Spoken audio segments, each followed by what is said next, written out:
This is Talk. Thank you so much for your company. We're coming up to 11:52. Let's talk right now to Amy Gallagher. She's a former NHS nurse. She worked at the Tavistock Clinic, where, of course, that was the major trans clinic for children.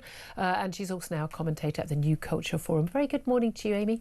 Hi, Julia. Thank you for joining us. Well, tell us about this brand new study, because this is amazing, almost like a world's first, the world's largest study of its kind, looking at children, thousands of children who've been referred to NHS gender clinics for their belief that they believe that they are born in the wrong body and are trans, and actually looking at their long-term outcomes. First of all, why has this not happened before? Yeah, it's a good question. I mean, it's in keeping with Cass's recommendations that there needs to be more research into how best to treat children who are presenting with gender dysphoria.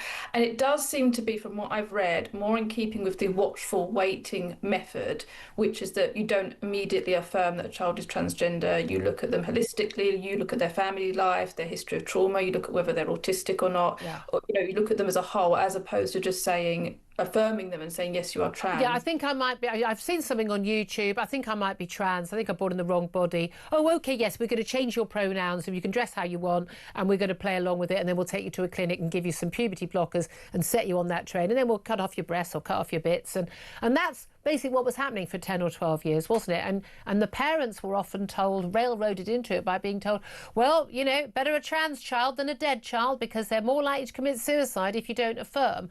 And that horrible emotional blackmail meant that a lot of parents kind of went along with this and supported it because they just wanted to keep their child alive. But actually, the Cass report basically debunked all of that. Absolute nonsense. Yeah, it does. It does seem as though it's definitely a move away from that, which is positive. I mean, my concern is still this idea that we have these designated gender clinics, that we've got one in Bristol, one in Liverpool, one in London, and there's 5 more that are going to be set up. To me, if a child is presenting with distress, anxiety, depression because of their body, they don't need a specialist gender service. We know how to treat. Well, also, who by definition will look at trans as the number one thing. Exactly. It's coercing the family and the child to think that gender, this idea of gender, is the most important thing because you're at a gender clinic. Yeah. As opposed to, let's look at why you're anxious, why you feel uncomfortable in your body, why you feel depressed. And we do have lots of evidence on how to treat depression and anxiety and distress in children. And we know that a very large proportion of children who say that they are gender dysphoric will grow out of it. Yeah.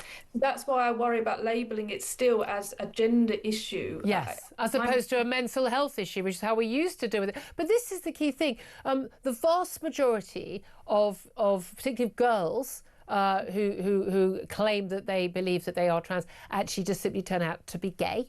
And maybe they grow up in a family where they feel that's something they can't be open about, can't be honest about. And also a huge percentage of boys and girls who seek out claiming that they were trans are actually on the autistic spectrum. A huge number have been abused. They've had some sort of major trauma in their lives. There's so many explanations for why they're unhappy, but also the evidence is very clear where they have bothered to look for the evidence that actually a lot of these children, once they're on the puberty blockers, once they've gone through surgery or carried down that route, are no happier because it turns out that's not the solution to their problems. It's a different thing. And I think it was really interesting that Cass report, I mean, again, she didn't really say anything that wasn't already known by anyone who paid attention, and people like you who've been working in this and, were whistleblowers on this issue, was that, they all these claims about puberty blockers and affirming young people who say, even a 3-year-old who says that they think they're a boy when they're a girl, why on earth would they even know what that was? There was no follow-up. They didn't follow up even like 2 months later, let alone 2 years or 20 years later. So they had no idea how well or badly this had gone. Yeah, there's no follow-up research. We have very little evidence, which is why Cass recommended that we do that. But now, I'm very nervous about what this research will look like and what it will be like. And really? We do know that the government are rolling out autism assessments for all children that present with gender dysphoria. So I think that's very positive. And this study will look at how, children that are autistic develop differently to children that are not. So I do think there are some positives in this. My concern also is that there's going to be a slight overlap with this study study with the clinical trials for puberty blockers. So some of these children in this study may well be put on the trial for puberty blockers. And that's my big concern, because personally, I don't think there should be a clinical trial for puberty blockers. No. We've had a clinical trial. We gave them to loads and loads and loads of children for years on end, and it's been done internationally, and it's been a disaster. Exactly, it's been shown to cause many harms, and it's been shown that it doesn't really help with the distress anyway. And I just as a common sense, I don't think we should be blocking the puberty of healthy bodies. I mean, you don't really need to be a doctor to kind of work that out. And it's very similar to me. It's, we're talking about a mental health issue, gender dysphoria, believing you're born in the wrong body. It doesn't mean you were born in the wrong body. An anorexic who believes that he or she is massively overweight and needs to lose weight, we don't go, yeah, well, let's help you go on a diet to lose more weight. We don't affirm that. Why on earth are we affirming, the gender dysphoria?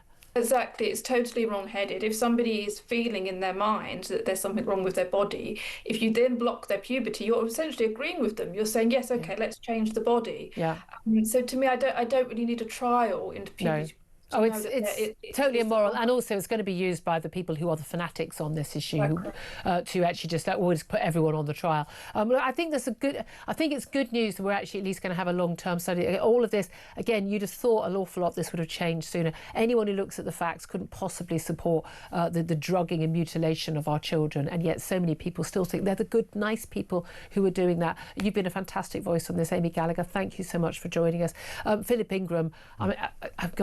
This is one of those stories that always just gets me in the stomach. This is just moving too slowly, this. Oh, far too slowly. I can write the conclusion of the report today, and the conclusion of the report will turn around and say that giving children puberty blockers, mutilating their bodies, carrying out child abuse against vulnerable children who have got mental health issues or are simply gay, or other conditions, or simply gay because they have difficulty. This is the worst fitting into society. Trans treatment is the worst homophobia you can possibly imagine. Will have caused them long-term harm, and that's the conclusion. That's what it's going to come out with. Yeah, I know. We know that today. Exactly.